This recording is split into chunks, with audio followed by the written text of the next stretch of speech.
சுவாமிகளுடைய மடியில முருகப்பெருமான் வந்து உட்கார்ந்தார். இப்படி கைய பொத்திட்டார். இப்படி கைய பொத்திட்டாச்சு. கைய கொண்டு வந்து கண்ணை அப்படி மூடிட்டார். முருகனுடைய வாசம் அடிக்குது. முருகனுடைய வாசம் அடிக்குது. கண்ணை திறந்தா முருகனை காணோம். தவிக்கிறார் பாம்பன் சுவாமிகள். ஐயோ, அந்த பிஞ்சு கைய பிடிக்காம விட்டுட்டனேன்னு அழுகிறார். அழுது அழுது ஒரு பாட்டு பாடினார். வேல் குளவி வேட்கை. என்னதுங்க?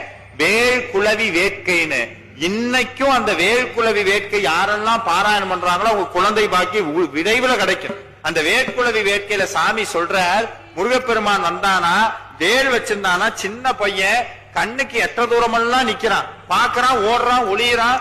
இது எல்லாத்துக்கும் நடக்கும். அதே மாதிரி இந்த குழந்தை உங்க மடியில வந்து உட்காரும். அப்ப ரெண்டு கண்ணத்தை இப்படி தடவும். உனக்கு என்ன வேணும்? எதுக்கு என்னை கூப்பிட்ட? அப்ப முருகன்ட்ட என்ன சொல்லணும்? எனக்கு எதுவும் வேண்டாம், எதுவும் வேண்டாம், நீ இருந்தா போதும், என்னைக்கும் நீ இருந்தா போதும்னு அந்த ஒரு பிரார்த்தனையை சொல்லுங்க.